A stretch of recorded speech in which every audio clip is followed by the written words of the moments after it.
Hi, I'm Michaela Anthony, and today I'm presenting my honors thesis, The One Ring, Medieval Romance, Mythological Femininity, and the Post-War Domestic Ideal in J.R.R. Tolkien.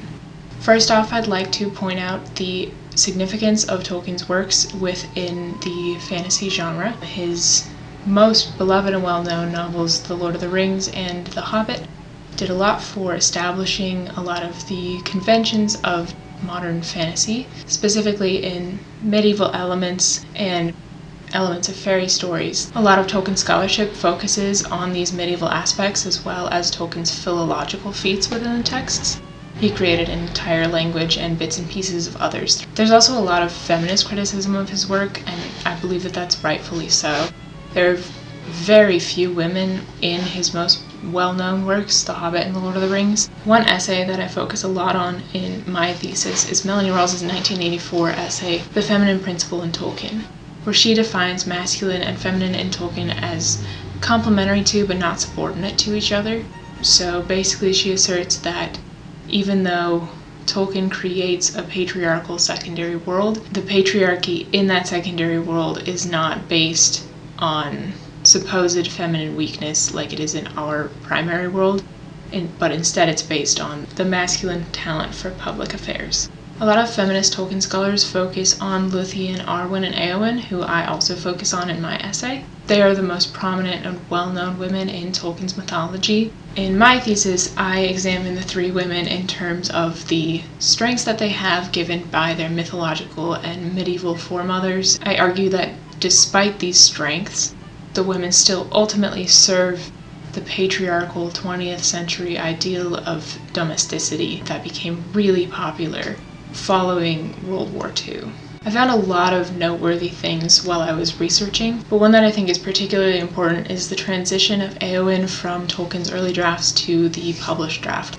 In early drafts, Éowyn fought openly as a woman, much like the Amazons that we see in Greek mythology. Two prominent examples of Amazonian women are Camilla from Virgil's Aeneid and Penthesilea, who both fought and died in the Trojan War. That seems to be a common theme in the Amazonian tradition, is that these women are incredible fighters, but they also die definitively in battle. Similarly, in Tolkien's earlier drafts where Éowyn fought as a woman, she also died in battle in defense of Theoden. Another notable example of women fighting that Tolkien would have been very familiar with is the Norse tradition of shield maidens, which Éowyn is decidedly a member of. Even in the shield maiden tradition, where women are allowed to fight beside men, the women in these stories still seem to have one of two fates, and those fates are exemplified in the saga of King Heidrek the Wise. In this saga, there are two notable shield maidens, both named Hervor. One is Hervor, daughter of Agantyr, and the other is Hervor, son of Heidrek. The first Hervor dressed as a man to rove with the Vikings and eventually find her father's cursed sword. She survived her time roving with the Vikings in order to settle down and have a family and take up more feminine hobbies like sewing. Her granddaughter, the other Hervor, daughter of Heidrek, was also a shield maiden, but she fought openly as a woman, and she also died in battle, very similar to the Amazons that we saw in Greek mythology. So it would seem that in this realm of mythology, at least, that Tolkien was very familiar with, women who fight in battle either die in battle as women or are able to survive the battle because they dressed as men. Now, this isn't something that's in every example, but these are two very important examples from Greek and Norse mythology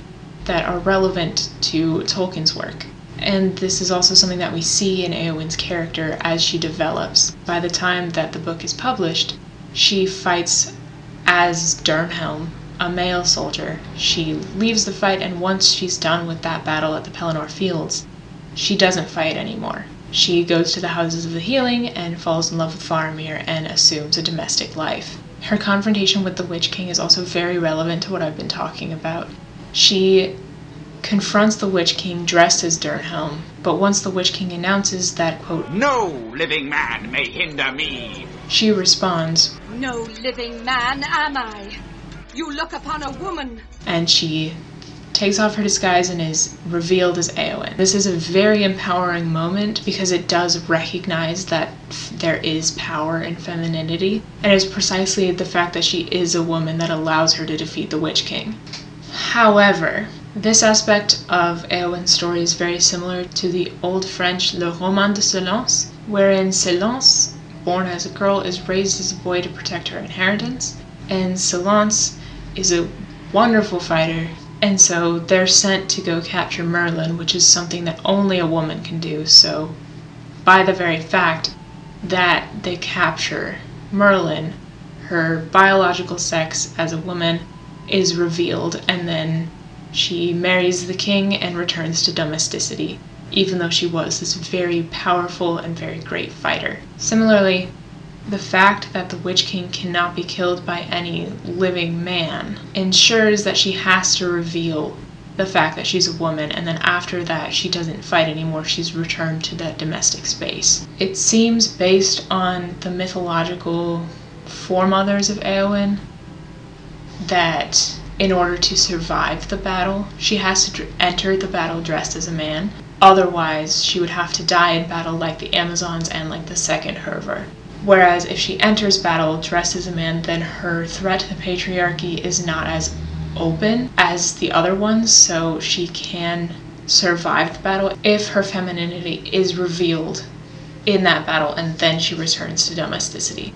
So that's just a glimpse into all of the super interesting things that I found while researching for my thesis that I go into more depth in within the paper itself, but I thought that that one was particularly poignant and important, so I thought that I would use that to talk about in this video. Writing this paper really made me go back and examine the roots of fantasy, and while Tolkien didn't necessarily establish the genre, he did establish a lot of the conventions that we see that are still present in the genre today, like those medieval connections and the connections to fairy stories. Fantasy is a growing genre in today's literature. There are a lot more series on it now. There's Game of Thrones, there's Way of Kings. A bunch of different books are being written that take place in fantastic secondary worlds that include elements of medievalism and elements of fairy stories that Tolkien set the precedent for.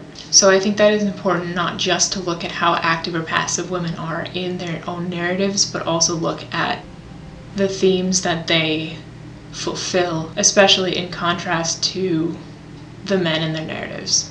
So thank you for taking the time to watch this video, and I hope that it was informative. And if you are now interested in reading my thesis, that's great. I hope you get to read it.